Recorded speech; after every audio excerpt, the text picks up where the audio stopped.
6 p.m, only on GB News, Britain's news channel.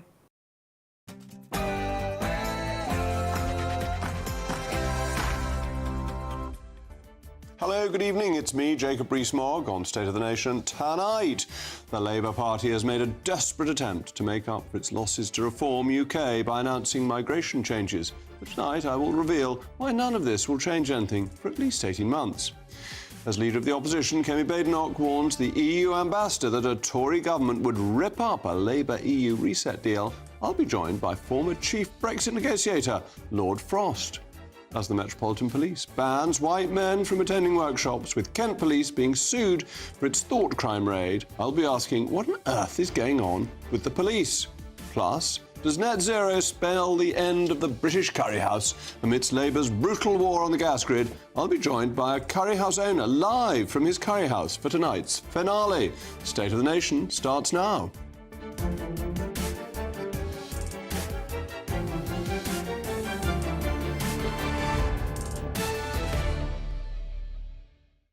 I'll also be joined by my most intellectual panel, the former Conservative Cabinet Minister Sir John Redwood and the former Labour MP Lloyd Russell Moyle. As always, I want to know your views, mailmog@gbnews.com, but now it's your favourite time of the day, the News Bulletin with Katie Bowen.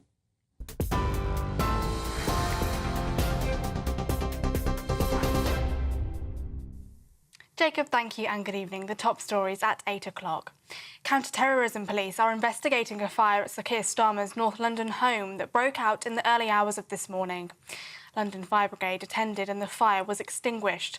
No one was hurt in the overnight incident, which caused damage to a door at the property's entrance. Counter-terror police confirmed tonight that they are leading the investigation as, quote, a precaution due to the property having previous connections with a high-profile public figure. A Downing Street spokesman said that the Prime Minister thanks the emergency services for their work. The incident is subject to a live investigation and we won't be commenting further. Our Home and Security editor, Mark White, gave this update. It happened about 1:10 in the morning. Just after that, the fire brigade got calls to reports of a fire in the main entrance to this building. Local residents were reporting a loud bang followed by this fire. And listen, we just need to look at the various images that we have of the police response. They're in full forensic clothing. They don't turn up for a chip pan fire, even at a Prime Minister's residence, if it's just a domestic, non-suspicious fire. It's clearly a suspicious fire. Real concern that this may have been a deliberate firebombing attempt.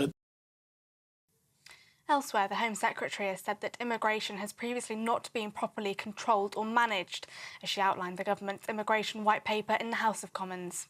Yvette Cooper said that the government will strengthen checks on visas to end abuse of the system, as she announced that the white paper will end the overseas recruitment of care workers. The Home Secretary went on to say that higher English language standards will be put in place for those that come to the UK. She added that the government will go further to increase returns of foreign criminals. Her announcement comes as the Prime Minister promised a significant fall in net migration this morning, saying without controls on immigration, we risk becoming an island of strangers. While Shadow Home Secretary Chris Philp criticised the government for record small boat arrivals this year and demanded further action. Home Secretary Yvette Cooper said that immigration is not the answer to the skills shortage, adding that the measures should reduce visa numbers by around 100,000 a year. The impact of the changes to skilled worker visas, care worker visas, settlements, students and English language is expected to reduce visas by a further around 100,000 a year. And in addition, the new workforce strategies, immigration skills charge, family and asylum reforms will further bring numbers down on top of that. And as the Prime Minister has said, where we need to go further to restore a sustainable system, we will. Transport for London has suspended several tube lines due to a power failure. Good service has now resumed on the Elizabeth line, but the Bakerloo is still suspended and there are severe delays on the District and Jubilee lines. The overground Mildmay line is also disrupted. A spokesman for TfL said that there was an outage following a fire at an electrical substation in West London. The outage was said to last for a matter of minutes and everything shut down due to a national grid issue. And the King attended the Household Cavalry New Standards Parade at Windsor Castle earlier today.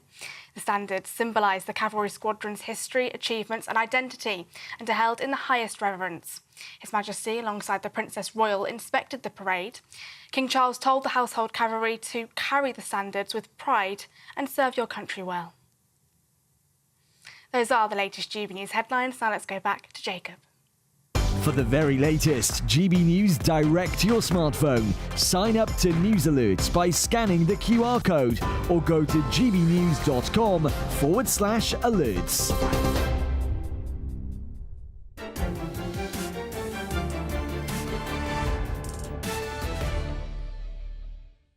Welcome back to State of the Nation. Terrified of the surge of the Reform Party, the Reverend Starmer has made an attempt to steal Nigel Farage's clothes. One nation experiment in open borders, conducted on a country that voted for control. Well, no more. Today, this Labour government is shutting down the lab. Sir Keir Starmer has promised a new kind of immigration system. We will create a migration system that is controlled, selective and fair. A clean break with the past that links access to visas directly to investment in homegrown skills. It does sometimes seem as if he's an AI hologram, but never mind. In the process, he's even taken a swipe at the man whose clothes he's tried to steal. Nigel Farage is fawning over Putin. That's not patriotism. That is not what working people need. Well, there we go. But this is not legislation. This is merely a white paper. This means we still need the final policy to be agreed, to be written in legal form and then passed to Parliamentary Council to make a bill, which could then pass through the House of Commons, followed, of course, by the Lords, succeeded by ping-pong between the two houses, before finally receiving royal assent and becoming an Act of Parliament. Even then, there needs to be some time to implement the details of the Act. In other words, these changes, with such a fanfare, I mean, almost as grand as the royal standard that the King just gave to the Household Cavalry, won't begin to take effect for at least 18 months. Even when the changes do take effect, what will they actually mean? Well, that clever little ban on social care visas isn't all that it seems. It will still allow immigrants to fill jobs in social care if they've entered the country on another type of work visa. The enhanced English language requirement for dependents sounds like common sense on the face of it, but why not stop or reduce dependents coming altogether? The proposed changes to human rights laws to make it easier to deport foreign criminals is also futile. It's desperately bogus, actually, because the people who are refused by our courts will, lo and behold, be able to take their appeals to the European Court. The only way to deport illegal migrants and foreign criminals is to withdraw from the European Convention on Human Rights, the Refugee Convention, and replace the Human Rights Act. Finally, and perhaps most importantly, immigration will remain in the hundreds of thousands, much more than the country wants or can take in. The announcement tells us one thing. The Labour government is terrified of the Reform Party and is desperate, appear, to be taking mass migration seriously. But make no mistake, the new plan is business as usual. As ever, let me know your views via mail mogg@gbnews.com. Well, I'm joined now by my most intellectual panel. You know who they are, Sir John Redwood and Lloyd Russell Moyle. Lloyd, can you defend this sound and fury which signifieth, well, nothing may be charitable? Well, I think you're totally wrong about needing to withdraw from the European conventions and the refugee conventions. And I think you can only look over the water to see our Social Democratic and Labour colleagues in Denmark, how they have managed to turn it around from a situation where it was an open borders kind of policy that they had in Denmark, supported by the centre-right in Denmark, just like we had here in the UK, where the centre-right opened the borders with no restrictions. Kemi Badenoch cheered it on in the House of Commons. She stood up there saying, I'm desperately proud that the Conservative government has reduced let's get back there to the proposals under examination. And so it is possible. It is possible for a European country, and in this case a Schengen country, that country was able to do it, and possible for a country that is relatively wealthy compared to the rest of the world to deter migrants. But not on these puny measures. These puny measures can't do that. These are some of the measures that will help start it. And I also think How you're a will bit they help unfair. start it? I think you're also a bit unfair. They're not even trying to do what Denmark's done. They're still going to keep the hundreds of thousands coming in. They won't set any target. The Home Secretary, I think, has talked about a reduction of about 50,000 a year. That's pathetic. It's the Home miserable. Secretary said that these measures together, they believe, will have a reduction of 100,000. Well, from 300 plus thousands, so still in the hundreds of thousands coming in. The Conservatives, it was almost 800,000 for 1 or 2 years. You know, kind of. So yes, there is still a lot to do. But Labour did this last time as well. And what you don't do is jam the brakes on immediately and have an emergency stop, because what you do then is you cause shockwaves in the economy. You do it over a number of years, and we're able to do that. We've got millions of people who are economically inactive who could take jobs. Well, exactly, and that's why... So you want to get them doing it? That's why they will no longer care companies be able to recruit from overseas. But that's bogus, because they'll be able to recruit people who are on visas who are already here. People who are already here. So they'll still have foreigners taking those jobs. What we're not proposing, I don't think what Labour's proposing, I don't know if you're proposing it, is that we have mass deportations of people who are already here working. No, of course we're not proposing that. That, to me, is totally wrong. But John, that's what you are suggesting if you say you wouldn't even offer them any more jobs. But John, this is getting very extreme, isn't it? That all Labour can do to defend their proposals is try abuse, mere abuse, which is never a good argument. No, it isn't. And this huge gap between the almost Nigel Farage-style language and what they're actually doing is so obvious that the public is not... Well, I'm glad you agree the language is wrong, but a lot of the public will think that the language is nearer to what they want than the actions. But you surely must agree that the gap is what is destroying traditional parties, and the only parties that will be able to govern in the future are ones that say what they mean and actually deliver. And this is another example of setting themselves up to fail or deliberately misleading the public, because these measures can't get it done. Remember, it was 728,000 additional people last year, including part of Labour's tenure. And all they could say is that in 2 years' time, maybe we might get 100,000 off that. Not in you 2 years. need to build 3 Southamptons, the size of Southampton, 3 times each year, if you're going to run at that level of migration. Some of these can be brought in rather quickly. Well, this is only a white paper. Someone needs primary legislation. You're quite right. But, for example, the English language test can be implemented through secondary legislation relatively quickly. Relatively quickly? I mean, you still even relatively quickly, you're talking about 6 months. Yes, of course. 6 months is the turnaround we're talking about. But why don't we just stop work visas for most categories? That's the easiest way of turning off hundreds of thousands. And we've got all these people that we can employ. And that would be, I'm afraid... Well, we haven't got people that can be employed tomorrow. We need to do training, we need to do upskilling, we need to get people in the right places, in the right Exactly what the last government did with drivers, and it worked very well. There was a shortage of drivers, and instead of bringing them all in, there was quick training schemes, put the pay up, and it worked very well. So you've got to do it sector by sector and get on with it. That's exactly what Labour's doing with social care. We've introduced, and the Tories and Reform are opposing it. We are having a proper social care pay board, proper social care paying conditions. Social care is pay.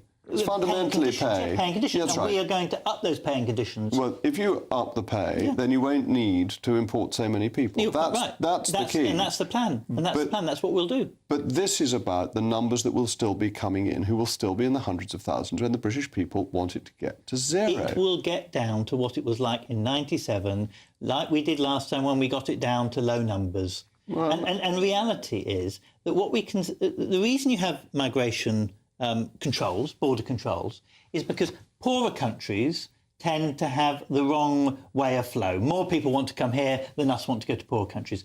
Countries that are of a similar economic basis to us, a similar number of Brits want to go to Australia as Australians want to come to here. So it's about equal. So you can have relatively open borders with countries that have a similar economic profile, and you can need restrictive borders. You need restrictive borders on people who are... But not for students with the continent, because we had that when we were in the EU, and the flow was massively into our country, and we had to pay for their students, rather than it benefiting our students going to the continent. That's not quite how the economics of the student But that's how Erasmus worked, which is why we switched it to Turing, which was a scheme to put the money on British students. Absolutely useless. Turing's been a much better scheme because the money's actually been for British people rather than for foreign people. So taxpayers have been supporting our own people.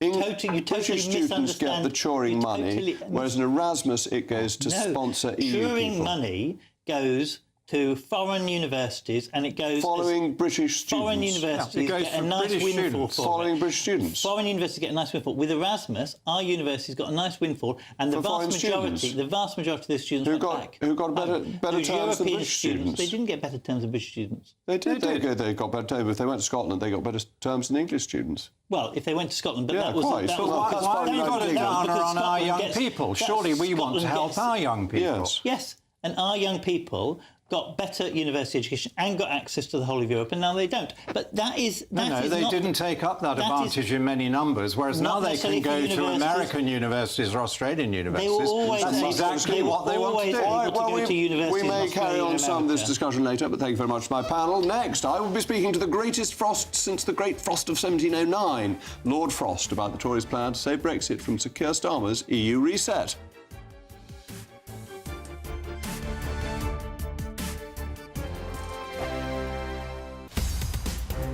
In the GB newsroom, we bring you the news as it happens. With our team of dedicated journalists across the UK. We're ready to keep you up to date with what's happening every half an hour, every single day. Bulletins here on GB News, the People's Channel, Britain's news channel. GB News Breakfast, every day from 6 a.m. From a PETA point of view, I see you guys are in the newspapers today, PETA, and it's about the definition of a rat. Have you seen this story? Yeah, I have indeed. And, you know, rats are individuals. And, of course, we want everyone to respect all animals. But one point I would like to raise is that, you know, we mention animals who are going extinct. There are over 2,000 species right now that are on the endangered list. Well, rats and there are won't be one thousands of them. more.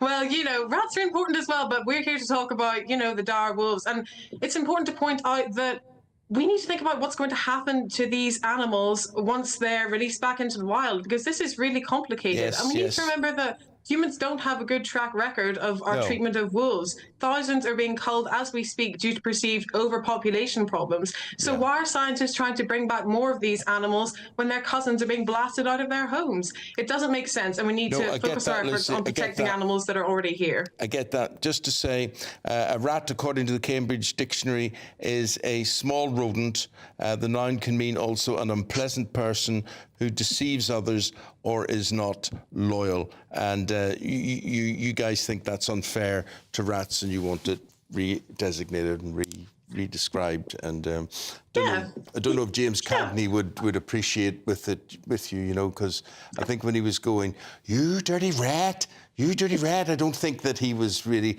wanting anybody kind or nice coming to him or whatever, but that's historic film. Well, look, this is a completely friendly request, and we want to encourage everyone to respect all animals. Rats are lovely creatures, they're intelligent, and they're actually very clean. So, you know, this was a friendly request to the Oxford Dictionary, just to right a simple wrong.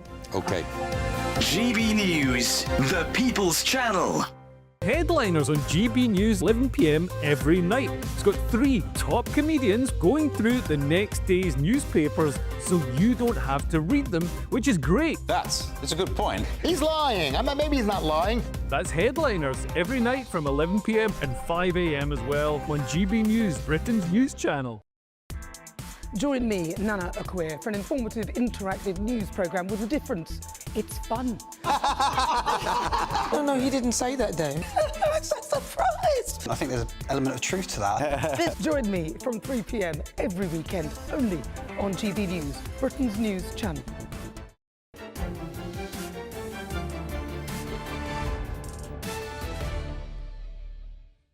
Welcome back. I'm still Jacob Rees-Mogg, and we were talking about migration, and the mail Moggs have come in. An anonymous viewer says, we need immigration to be net zero. It's the only net zero I want and the only way to get on top of the situation. I wonder if that viewer is Nigel Farage, because that's definitely his view, and as it happens, mine as well.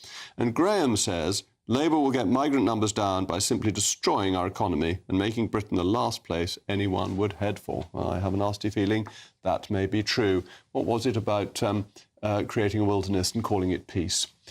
This week marks a pivotal moment in the fight to protect the freedoms won through Brexit. The Conservative Party has announced it will use its upcoming opposition day in the House of Commons to hold Labour's feet to the fire, forcing MPs to declare whether they respect the will of the British people as expressed in the 2016 referendum. At the heart of this is a clear message to Brussels. The UK's independence is not up for negotiation. Kemi Badenoch has taken a bold stand, warning the EU that any attempt by Sir Keir Starmer to water down our Brexit freedoms will be reversed by a future Conservative government. Well, I can think of no better man to discuss this with than the former chief Brexit negotiator, Lord Frost. David, thank you very much for coming in. Great to be here. How much notice do you think the EU ambassador will take on being told that, actually, if in 4 years there's a Conservative government, whatever they agree now, if it gives up on our fish and it gives up on our ability to set our own regulations, it'll simply be torn up? Will he be taking notice and passing that back to Brussels? Well, I think he'll be taking note, yes, and passing it back. Who knows what's going to happen in politics in the next 4 years. I like to think the right will get back into power. And then a signal now is very important, because we mustn't give the impression that we've consented to what's going to happen. If it comes to unpicking it, being able to point to the fact that we said, now we're not putting up with this, will be very important in strengthening our hands. So I hope it will make a difference. And when you were doing these negotiations, what were you trying to achieve in terms of phytosanitary regulations on food and livestock? So on that subject, we were... priority aim was to make sure we didn't get sucked into what we may get sucked into now, which is our rules set by the EU and EU courts. We tried for what's called an equivalence arrangement, in which we both agree that we have basically the same standards. The EU said, we're not doing that, and I think they've said that to Labour as well. So they've got sucked into accepting what we didn't want to accept, and we were very robust about this. We were very robust about it, but did it actually help us? Or do you think British farmers will be better off if we just say we'll accept EU regulations, then we can sell our goods into Europe, and in reality we're going to accept similar regulations anyway? It's not going to create a big regulatory burden for the UK farmer. Well, I think we are not necessarily going to accept EU regulations in future, or at least I hope that's what would have happened. I think it's too easy to say that isn't it easier just to accept EU rules? It makes trade agreements with other countries much more difficult. It makes it very difficult to innovate on our own farming system, GM foods, for example. It makes it difficult for us to have a different subsidy system to the EU, otherwise you're distorting competition.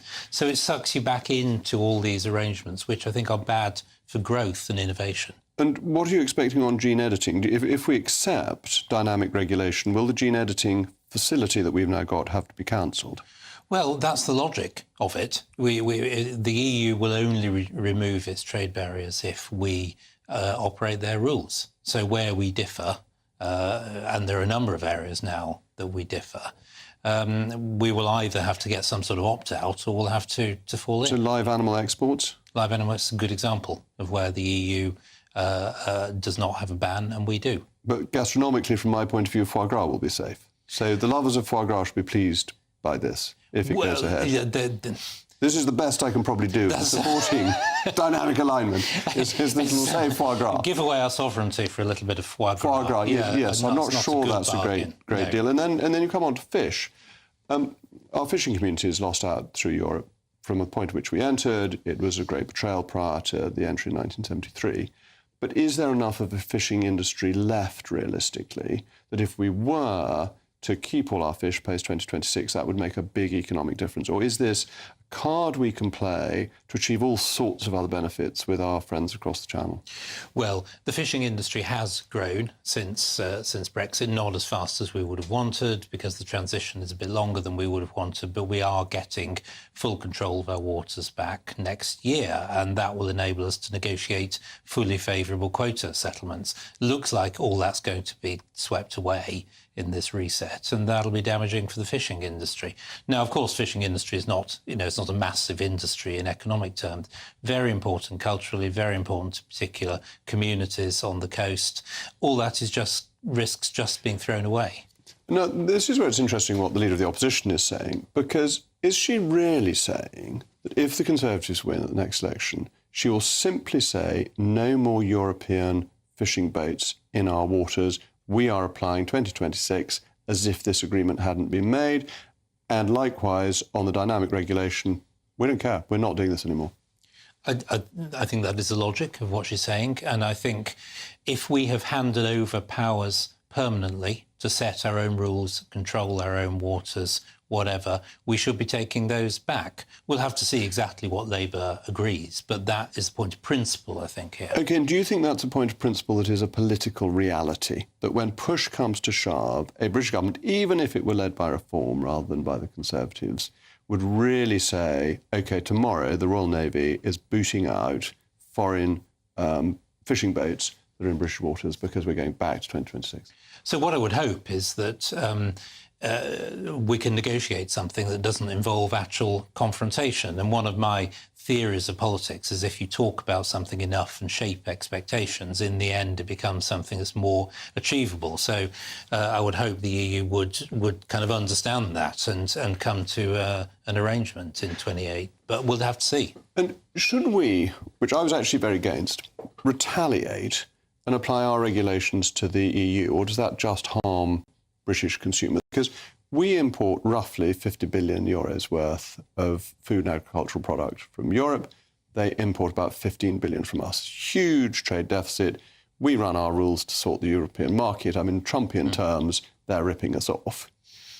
But should we have retaliated, or is it actually sensible to put British consumers first and accept this disparity? I always thought it was best to accept the disparity. I mean, paperwork at the border is in a way like a tariff. You're only harming yourself if you insist on a lot of it. So beyond what's absolutely necessary for food security, I wouldn't do it. And of course, we accepted EU food without any checks until the end of 2020, and nothing has changed. So it's not obvious why we should suddenly put up lots of barriers here. And finally, a thought on defence. The oddest part of this agreement seems to me defence, because Europe needs us overwhelmingly more than we need Europe, that they're much closer to the source of the risk. We have, for all the cuts that there have been, a bigger and more effective armed forces, and we've got a nuclear weapon.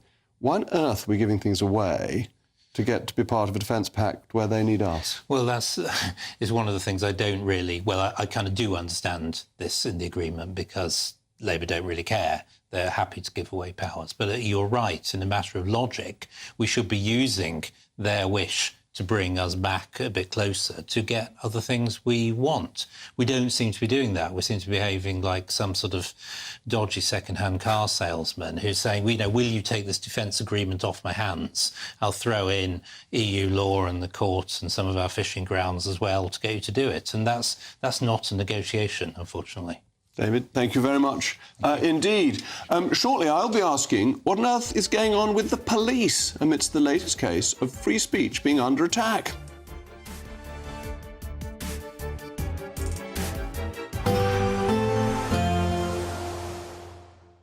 Dinner under the stars tonight? That reminds me of our travel insurance. You mean All Clear Skies? All Clear Travel Insurance sponsors GB News travel destinations forecast. Spring showers are possible across many areas of the Mediterranean over the next few days. Some of those could be heavy at times, maybe with some hail, thunder and some strong gusts of wind. It will also be generally quite breezy around coastal districts, but further inland away from the showers there will be some drier conditions prevailing and sunny spells managing to poke their way through at times. And into the outlook period as well, we will still see some of those sunny spells to enjoy at times. All Clear Travel Insurance sponsors GB News travel destinations forecast. Hi there and welcome to the latest update from the Met Office for GB News. Showers tending to ease overnight, but there will be more for some later on Tuesday. However, for many, it is going to turn increasingly sunny once again over the next few days. High pressure waiting to push back in. This low that brought the thundery downpours in places over the last couple of days is now starting to move south. Having said that, there will still be one or two showers overnight, especially parts of Wales into the Midlands and the southeast. And there'll be some low cloud drifting into the north and east of Scotland, as well as northeast to England. Temperatures tending to dip to the high single figures, low double figures, and plenty of sunshine actually first thing Tuesday. Certainly a sunnier start for many of these western and southern parts of the UK where we saw some early cloud and rain on Monday morning. But it will be a dull start to the day for Orkney, for the north and east of Scotland, into Fife, as well as the far northeast of England. That low cloud tending to stick around for the first couple of hours before retreating back to the coast. Also some patchy cloud into the southwest of England, a brisk breeze here. But otherwise, it's going to be a sunny start essentially across most of the UK. Now, as the morning progresses and we go into the afternoon and as temperatures rise, the area where we saw some showers and thunderstorms on Monday will tend to provide a focus for further showers developing into Tuesday afternoon. South Wales, central southern England and the southeast most prone to these downpours. Hail, thunder, lightning, always a possibility, but these will be much more scattered compared with the last couple of days. And then as we go into the start of Wednesday, any showers basically restricted to Cornwall, perhaps Devon, and for most it's simply a sunny day with high pressure returning across the UK, some patchy low cloud on the North Sea coast, but we continue to see that high pressure and the sunny skies on Thursday and Friday. Westminster, the ultimate clique. And you're fighting like rats in a sack. But here on the Camilla Tominey Show, we ask the questions the establishment media is too scared to ask. OK, let me ask you a straight question, because I know you're a straight-talking politician. Whether it's net zero, illegal immigration or law and order, nothing is off-limits. You had the power then. Yeah, as I and say, now you've lost it. That's the Camilla Tominey Show, a politics show that's fearless. But no, let me finish my question if you don't mind, because it is my show. Sundays at 9:30, only on GB News, the People's Channel, Britain's news channel. This is Britain's Newsroom, where your voice matters. It's just astonishing. With expert analysis and honest opinion, we don't just keep you informed. We bring you unique perspectives you won't see anywhere else. Can't argue with any of that. When the news happens, it happens here. On Britain's Newsroom, weekdays from 9:30 a.m. Only on GB News.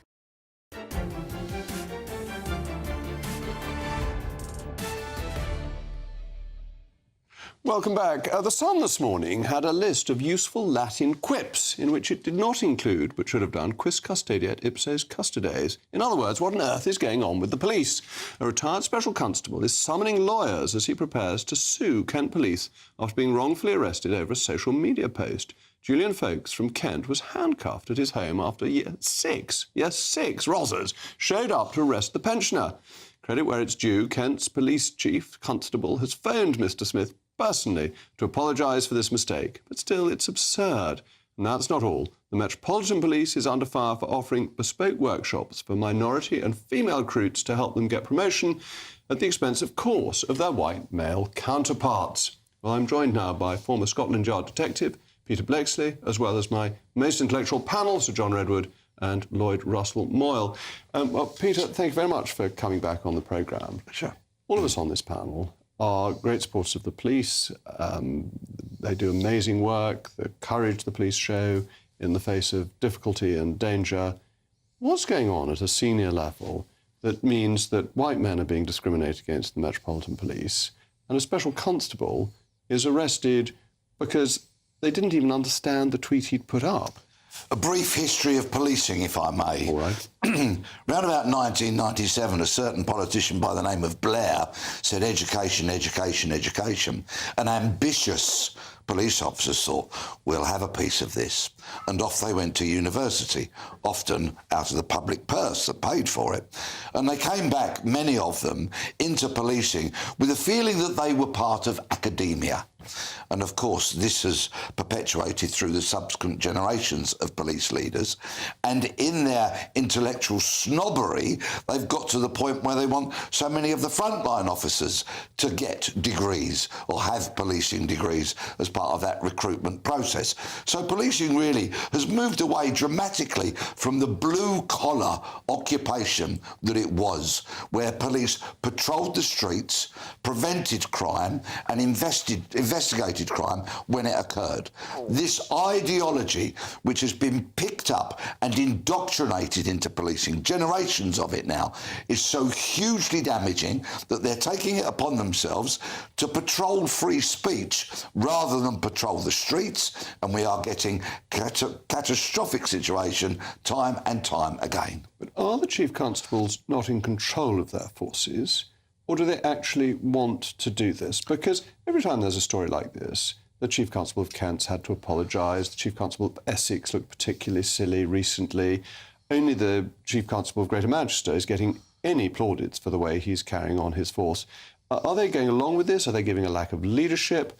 Or are they just incompetent? They're leading it and they're incompetent. And so many of them got away from the rough and tumble of frontline policing as soon as they possibly could, because rolling around on the pavement with robbers, burglars, car thieves and the such like was way beneath them. They prefer the comfort of their leather-topped desks and their vast offices. And so consequently, the disconnect between senior police and the front line has grown. And there is a language that the ambitious cops have to speak now if they want to climb that greasy pole of promotion.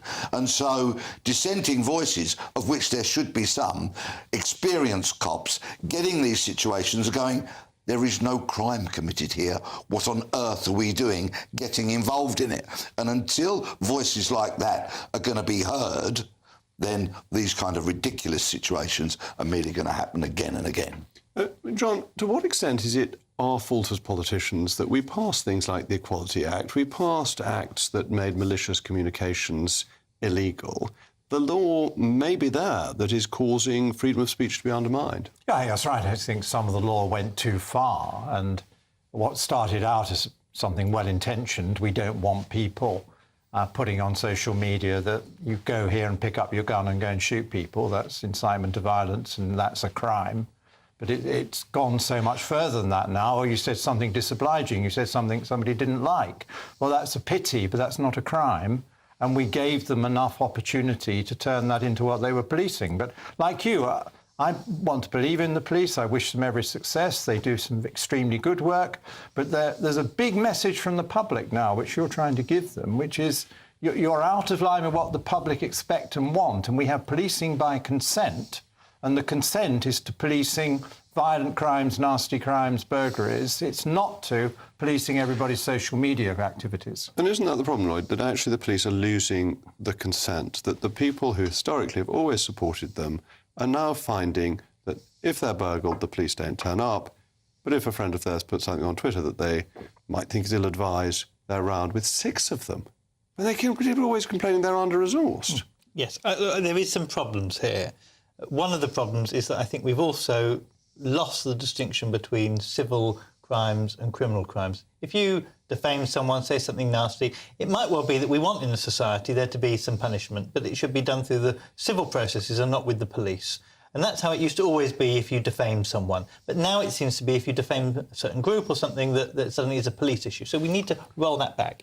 But I do think it is important to remember why some of these hate crime incidences were introduced. Now, clearly the issue in Kent is that the police didn't understand satire. The guy was being satirical around what he thought anti-Jewish people might think, and he was trying to show them up, and they raided his house. I mean, that's just stupidness. But there is a point of, after a number of attacks, not only on black people, but on women, etc., there was an idea that if we had looked at these criminals that did end up doing things that were awful, if we looked at them more to see what they were doing on social media, to see what they were doing, we could have stopped them earlier.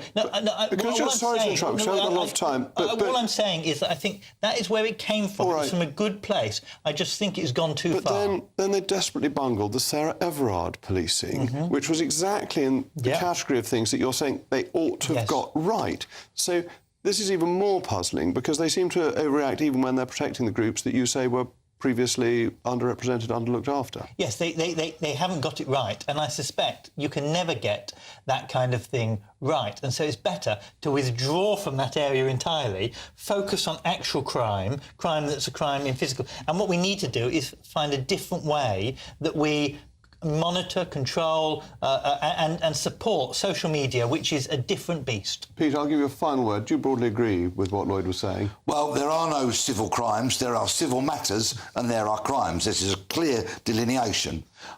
With regards to so much that is wrong with policing now, this drive for diversity, equality and inclusion, when we look at the Met Police's appalling recent story about them preferring one candidate over another, it is not diversity, it's creating division.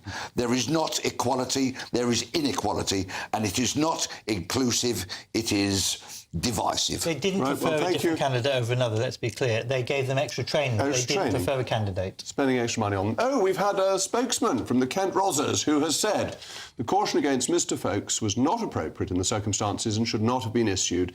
Kent Police expunged the caution from the man's record and was pleased to facilitate this correction, adding that a further review of the matter would now be carried out to identify any learning opportunities. Well, actually, thank you and well done to the Kent Police for admitting that. Thank you to Peter and my panel. In a moment, I'll be speaking to a curry house owner, live from his curry house in Keir Starmer's constituency, about the threat net zero is posing to his tandoori gas ovens. You will see on your screens now some live pictures that look very tasty from that very Indian restaurant.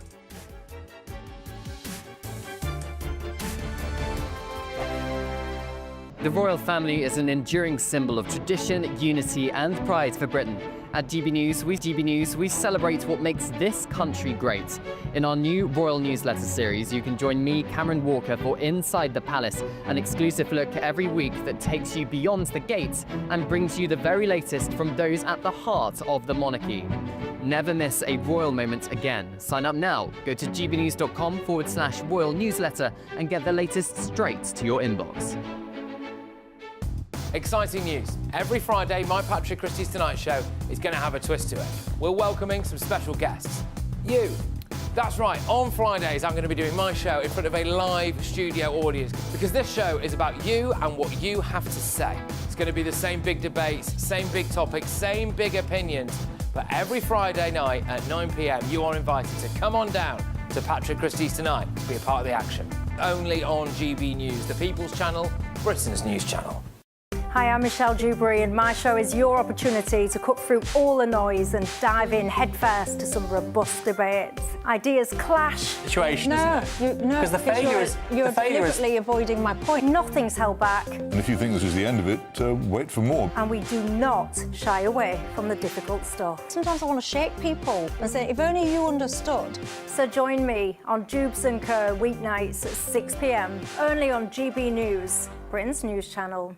Good Afternoon Britain isn't just about us. The wonderful thing about this programme is it's about everyone watching. It's an interactive programme. Well, there absolutely is something to see here, and we're going to be talking about it more. Whether it's breaking royal news, please bring us up to date, or indeed a particularly punchy speech in the House of Commons. Very, very curious. We bring it to you live, and then we bring you live reaction as well. That's Good Afternoon Britain, weekdays from midday. Only on GB News, the People's Channel, Britain's news channel. In the GB Newsroom, we bring you the news as it happens. With our team of dedicated journalists across the UK, we're ready to keep you up to date with what's happening every half an hour, every single day. Bulletins here on GB News, the People's Channel, Britain's news channel. Headliners on GB News 11 p.m. every night. It's got 3 top comedians going through the next day's newspapers so you don't have to read them, which is great. That's a good point. He's lying. Maybe he's not lying. That's Headliners every night from 11 p.m. and 5 a.m. as well on GB News, Britain's news channel. Join me, Nana Akweer, for an informative, interactive news programme with a difference. It's fun. No, he didn't say that, though. I'm so surprised. I think there's an element of truth to that. Join me from 3 p.m. every weekend, only on GB News, Britain's news channel.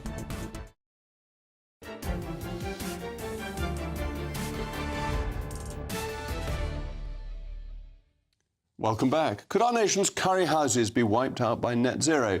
Many curry houses use traditional tandoor ovens, which need a lot of gas.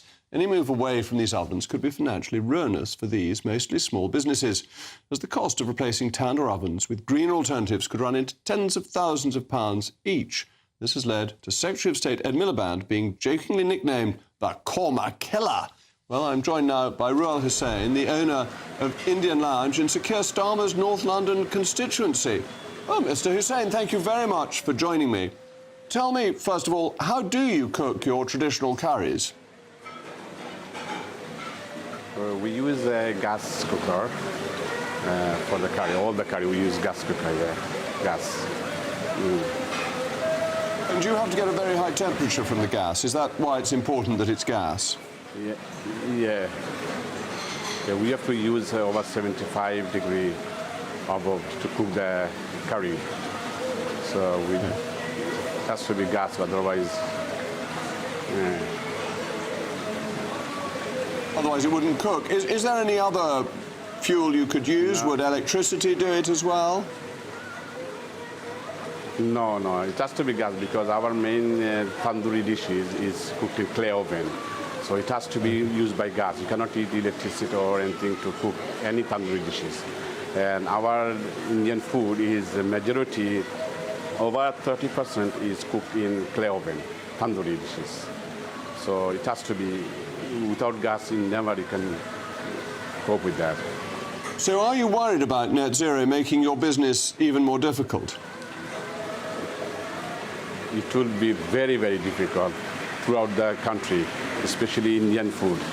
And Indian food has to be cooked in tandoori, and without tandoori, like naan or chicken tikka, sheikh kebab or lamb tikka, you cannot cook in any electric dishes. You have to be gas, definitely with the gas. So I'm a bit worried about this policy. Your MP is Keir Starmer. Are you going to lobby Keir Starmer and get him to give a message to Ed Miliband? I'll do that, yes. You'll do that. You're going to go and see him in his constituency secretary. Yes, you can. Now, of course, yeah, we'll do that, yes. And what would you say to Ed Miliband if he were watching now? I would say, please, it's not a good idea for any curry industry. Not only Indian, even Thai restaurant or Chinese restaurant. It's not a good idea for the own policy. Okay, one final thought. How is business at the moment? We are doing okay at the moment, but about the utility bills and gone up. This is everybody facing the same. Utility bills gone up, plus and the national insurance contributions has gone up. And for our small businesses, we are finding quite difficult at the moment to cope with the present policy, whatever. Well, thank you, Rul. I hope you now get a large number of visitors from GB News viewers who want to get a properly cooked Indian curry from you. And thank you for joining me this evening. With me now is my panel, John Redwood and Lloyd Russell-Moyle. Lloyd, net zero is over, isn't it? Because everyone hates it and it's putting Indian restaurants out of business, it's making people cold and poor, it's all a disaster. This is the most ridiculous story that I've seen from you on your anti-net zero mission. Now, clearly, you can have some electric ovens that replace the tandoori ovens, but they're expensive. Well, most people said you can't. Well, you can. And he's cooking it, you're not. You can, I've seen them. But the way that this is going to be resolved quite clearly is that we are going to mix hydrogen with natural gas, which is what we did up until very recently in Britain anyway. All gas items in Britain can operate on a mixture of hydrogen and natural gas. Yes, I know that. But where are we getting the hydrogen from? We will get that from the oversupply. At the moment, we turn our wind power wind off when there's oversupply. And what we will do is we will utilise that in proper hydrogen, and then that can be pumped into the gas grid. Less people will be using gas, of course. Some people will move fully over to electricity, and others will still have it provide the quantities that we need. Well, and the other interesting area is biogas, which I visited a site down in Cornwall where a whole village has been transferred, and actually we can produce it cheaper than natural gas is produced at the moment and given to them. The problem is at the moment, if you produce biogas, it's taxed more than it is natural gas. So we need to change the tax framework to give people those advantages and therefore mean that it is cheap, green and clean. We've got a low-tax socialist. This is an amazing conversion. Yes, I know, but you notice there'll be a huge delay on all this and people are needing practical answers now. I've just given you 3 practical answers on how it can be dealt with. But they're not going to be done anytime soon. No, but gas isn't going to be turned off anytime soon, so there is no rush. Well, 2030, they're trying to get the grid net zero by 2030. There will be gas in the grid. Miliband, he wants us all to close down our gas things as quickly as possible. There will be gas in the grid up until 2050 and beyond. It will just be a different mix. Well, and it would be imported because we're not allowed to get our own out, which is the obvious thing to do. But I mean, the other point that was being made is that small businesses like this are being crucified by high energy costs, high national insurance and all the rest of it. Now, my dual fuel bill at home tells me that the gas is 1/4 of the price of the electricity per unit of energy. So if you're asking people to go from gas cooking to electric cooking, there's going to be a huge surge in their bills, which they clearly can't afford. And it won't be green either, because what will be happening is they'll be burning more gas in a gas power station to generate the electricity, to run the electrical oven, when it'd be better to burn the gas direct in the oven. This is the problem with people who don't understand net zero. Net zero is not about having no gas. Net zero is not about having a mixed economy and everything onto electric. It's about saying, in areas where we can, private houses with roofs, where you've got a large roof space, you can probably put solar power on it, and you can run your house. Oh, come off it. He says, rip your gas boiler out and put in a heat pump. Industry has got to close down if it's on gas. Heat pumps for a conservative Look what you're doing to the steel industry. Even some of the biggest environmentalists, kind of Dale Vince, etc., all say heat pumps were a conservative thing that we need to move away from, a more mixed economy, understanding each house and each business. And we will move towards building regulations are about to change to stop gas boilers after 2026. Yes. And we will have. So what are they going to put instead if it's not heat pumps? Well, you can have ground source heat pumps. You can have heat pumps. Yes. Any type of heat pump you want, which is less efficient. For much more expensive electricity. You can have bio fuel boilers. You can have a variety of biofuel boilers. But you've got to have acres of space to have biofuel boilers. You can't have a biofuel boiler in a flat. No, you don't need acres of space for. But you do, because you've got to store the fuel and put it in. You're putting in wood chip and things like that. No, not wood. You can have biogas. We have biogas. But that's very limited in supply. This is from 2026. It's not that limited. It's not that limited in supply. This is from next year. That boilers in houses are going to be banned. So the new, not old houses, not replacement boilers, not replacement. But in new houses. New houses will move into a new system. They are highly insulated, very warm. I mean, most people that I know who move into brand new build houses say to me they hardly turn the heating on at all, even in the darkest winter months, because it is a low heat requirement house.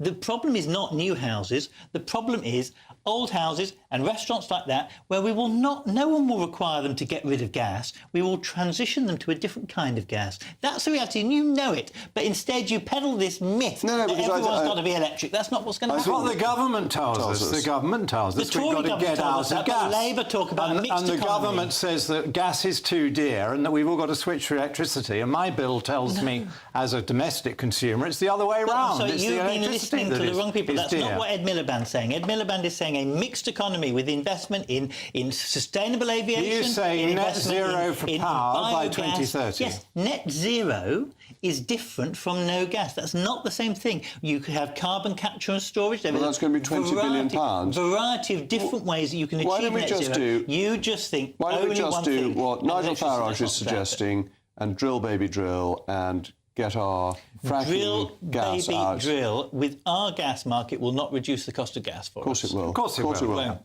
We got loads of onshore gas, which can be captured well away from people's houses. If we nationalise gas, then it might do. That would be a lot cheaper because we wouldn't be exporting it. It would be a domestic price. The commercial gas market is all on the international price, and it's not in America. They have a lot cheaper gas. No, but that's why. And we could do the same here. That's why we need to change our gas market. Then we can talk. This is what Ed Miliband says. It isn't true.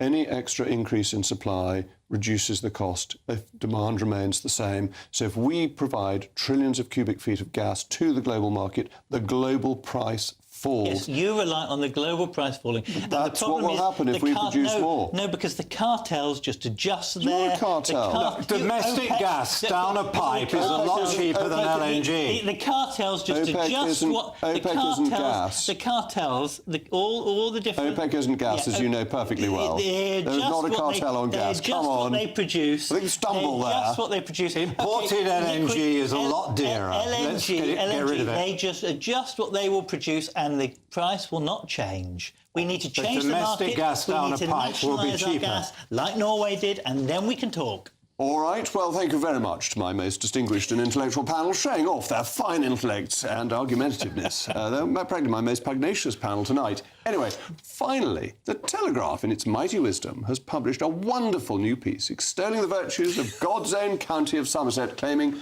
Cornwall is overrated. And as you may expect, I agree. Somerset, according to The Telegraph, is the Bentley of counties, the best quality but charmingly modest, rather like me, really. Probably a 3.5 litre Derby Bentley, to be precise. So thank you for the Telegraph for telling us the glories of Somerset and how nice the weather will be, which I know is going to be the mainstay of Patrick's programme, as it always is. Patrick, other than Somerset's weather, what are you talking about tonight? Well, in a way it is, because the weather was really good at the Channel today. So whilst Keir Starmer was making his big migration speech, 400 illegals crossed.